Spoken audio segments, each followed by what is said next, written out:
A very good evening to everybody and wish you all a happy Rama. In this session, I'm going to present something very interesting. We shall look into Lord Rama's horoscope and observe how did the various planets influence the life of Lord Rama in a manner that he could set himself as an example to the general public. Before we look into his horoscope, we shall take a glance at his 16 qualities which made him Maryada Purushottam. After we look into these 16 qualities, we will take a glance at Lord Rama's horoscope and study the positions of various planets. So, as I said, before we explore his birth chart, we shall look at the 16 great qualities in Lord Rama. These are all the terms that you will see in Valmiki Ramayana. If you have read the Valmiki Ramayana published by Gorakhpur Press, you will see all these terms, the Sanskrit terms, which have been listed here along with their meanings are on the screen. I would like all of you to actually take them down with a pen on a paper and put a tick against all those qualities that you possess and see to it that you become capable of putting a tick against all the other qualities which as of now are not within you. So let us all do this as a project and see how far we succeed. So the first quality listed here is Gunavan. He was endowed with all good qualities. There was not a single quality that anybody could point out that this quality is something that a man should not possess. There was no such quality. All the traits that he possessed were commendable. Viryavan, he had a great prowess. Dharmagya, his sense of right or wrong was very high. Kritagya, he was filled with gratitude. Any small help that he took from anybody, he had great sense of thanksgiving for that individual. Satyavakya, truthful in his statements. Dridavrat, firm in his vows. This is very difficult. When you promise something, people don't understand the importance of promises. They just make and then break them. And they make their own rules that promises are made to be broken. Rama never did this. He always stood by his words. Charitrena yukta.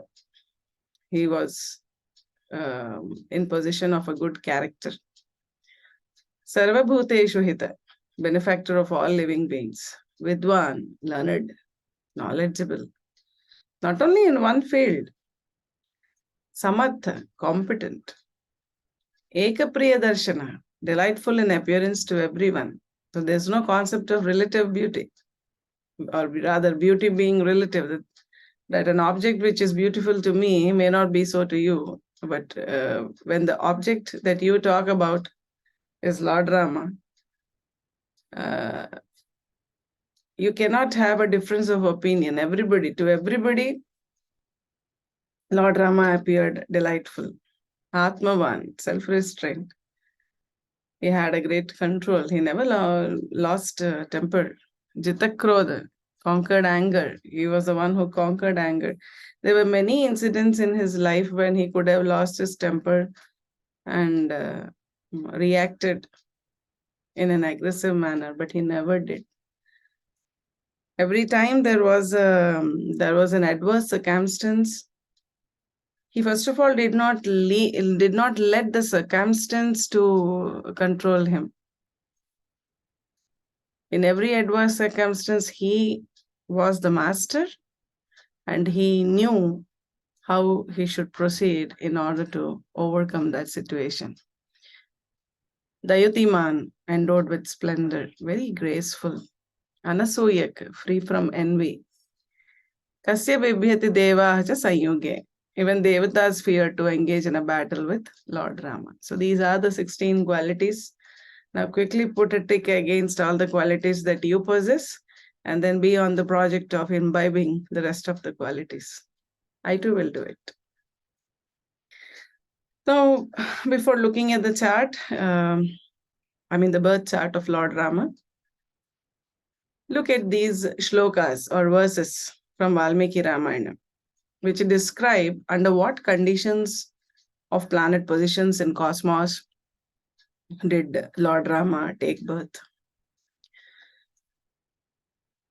By then, after the yajna was over, 6 seasons had passed. Then look at the second line in the first shloka. Tatascha dvadashe mase chaitre navamike tithau. So in Chaitra Masam, on Navami Tithi, when the star was Punarvasu. How do we know the star was Punarvasu? Punarvasu Nakshatre Diti Devatye. Nakshatre, this is a Sandhi here, so it is not Diti actually, it is Aditi.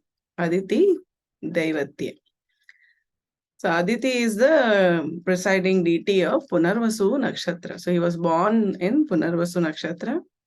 Svocha Sansteshu Panchasu Graheshu. The 5 planets were either in their own signs or they were in exaltation. Karkata Lagne, ascendant was Cancer. Karkate Lagne, Vakpata Vinduna Saha. Moon and Jupiter were in the Lagna. So this was the situation when Lord Rama took birth. Now let us look at his birth chart, the positions of various planets, and the effect of these planet positions on Lord Rama's life. Now, one important point is the position of Sun. Position of Sun is a little controversial. In some texts, you will see Sun being placed in Aries, and in some texts, you will see Sun being placed in Pisces. But Sun being placed in Pisces is the correct version because a great expert in astrology, Sri K.N. Rao, explained, since it is mentioned in Valmiki Ramayana that Lord Rama was born on Navami Tithi requires that there should be a difference of 96 degrees between Sun and Moon. If Moon is in Punarvasu, it's already mentioned Moon is in Punarvasu, which means it is within 3 degrees 20 minutes in Cancer. This is the Cancer sign.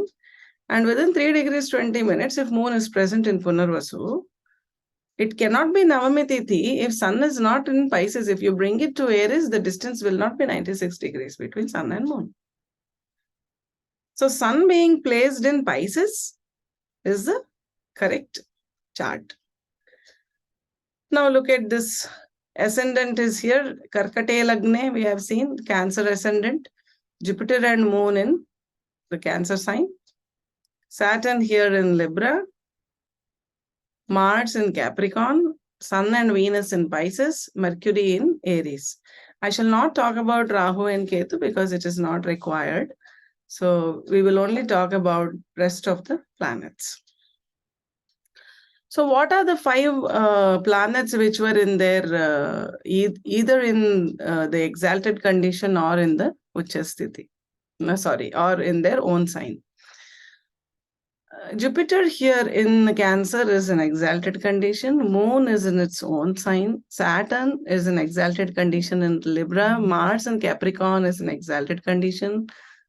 Venus is an exalted condition in Pisces. So these are the 5 planets. 1, 2, 3, 4, and 5. It's very difficult to get such a horoscope. To be born with such a horoscope is not So easy. In the general public, if you randomly pick up any horoscope, you will see one or maximum two planets maybe, which are either exalted or in the own sign. At the same time, not under any malefic influence. So Lord Rama's horoscope is exceptional. It's not easy to find such a horoscope where those of you who know a little astrology can randomly check at least 100 horoscopes and do write in the comment box if you find one horoscope which has got 5 planets either in their own signs or exalted condition and they don't suffer a malefic influence. Do write in the comment box. You can also share the picture of that individual whose horoscope you have studied. So now let's look at what is the effect of all these planets in Lord Rama's life one by one. Now see, Mercury is the third lord. Mercury is the third lord because this is ascendant. See, 1, 2, 3. This is Virgo. Lord of Virgo is Mercury, and this is present in the 10th house. This means that the younger siblings supported Lord Rama very well, and they also did very well. Now, Mercury is also the 12th lord. See, this is ascendant, and this is Gemini sign. Lord of Gemini is Mercury. So this is the 12th house. 12th house is the house of unexpected losses. And this Mercury being here, it is aspecting the 4th house. Okay. So count from here, 1, 2, 3. This is the 4th house. And Mercury with its 7th aspect has his drishti on the 4th house. So he had to lose his possession of the or his place in the palace, and he had to leave. So he was sent to the forest in exile. That is because he had to let go of the house, which is signified by the 4th house.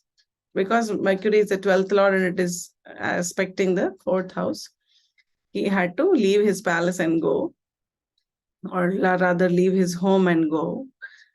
Also, Saturn here, which is present in the 4th house, is the 7th lord. This indicates, and the Saturn is being aspected by Mercury, which is the 12th lord again. 12th lord is not only aspecting 4th house, it is also aspecting the 7th lord. That is why he had to be separated from Sita Mata. Now look at Sun. Where is Sun? Sun is in the 9th house. 9th house represents father. Lord Rama was very respectful towards his father. Then Saturn being in the 4th house, the Saturn is the lord of 7th and 8th house. And this is present in the 4th house. This Saturn, which is present in Libra in exaltation, it gave Rama a very steady, focused and enduring nature, being very patient, not losing temper, planning meticulously, taking step after step very patiently. That enduring nature is because of Saturn in this position. Now, the Saturn also has an aspect on the 6th house. We count from here 1, 2, 3, 4, 5, 6. 6th house represents enemies.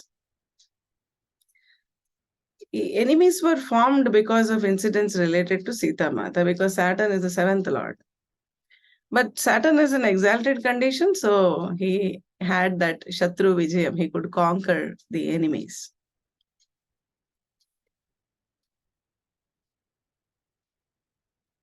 Also, the Saturn, you count from here 1, 2, 3, 4, 5, 6, 7. 7th aspect. Where is it falling on? It's falling on the 10th house. So he could not ascend to the throne. He did, but there was a delay. His Pattabhishekam was delayed. After the Ravana Samhara, that happened. The first time when the Muhurtam was set for Pattabhishekam, it didn't happen. That's because of the Saturn's Drishti.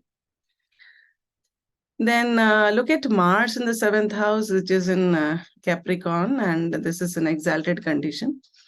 This Mars being here conferred on Rama a well-mannered behavior in royal or political matters. So these are the effects of individual planets in their respective positions. Now, Lord Rama's horoscope also possesses some yogas. There is a yoga called Gajakesari Yoga, which is formed because of Moon and Jupiter together are present in the first house. And this conferred on him the knowledge, virtuousness, virtues that he possessed were all because of this Gajakesari Yoga and wisdom too. And you observe the positions of Jupiter and Mars. Mars is an exalted condition, Jupiter is an exaltation, and this Mars is aspecting Jupiter. That is what made him a moral person. His dharma, moral strength was because of Mars, exalted Mars, aspecting exalted Jupiter in the Lagna. This exalted Mars also made him a great warrior. And apart from this, the other Mahapurusha yogas that you can see in Lord Rama's chart are Hamsa Yoga, Shasha Yoga, and Ruchaka Yoga. You have 5 Mahapurusha yogas, Pancha Mahapurusha yogas, of which 3 you can see in Lord Rama's chart. Hamsa Yoga is when Jupiter is present either in Sagittarius or in Pisces or in Cancer, and is in a Kendra, is in the 1st house or the 4th house or the 7th house or the 10th house. And that is what gave him that royal life. Shasha Yoga is with reference to Saturn. Saturn being present either in Makara or Kumbha or in Libra and being in a Kendra. So that is what gave him his intuitive powers, knowledge, wisdom, and all. And Rochaka Yoga is with reference to Mars being either in its own signs, which is Aries or Scorpio, or Capricorn, where it is exalted, and being in the Kendra. So that is what made him a great warrior. So these are the aspects of Lord Rama's horoscope. You can study in more detail in other sites, and do comment in the comment box. If you have liked the video, please do share among your friends and relatives. Any suggestions you have, they're also welcome. So once again, I wish you all a happy Ramanavami, and don't forget to start the project of imbibing the qualities listed in Lord Rama. Imbibing the qualities within you day by day, progressing towards a better, progressing towards framing your personality that will not only be beneficial to you, but will also be beneficial to the people around you. So make your life and the world also a better place to live in. Thank you.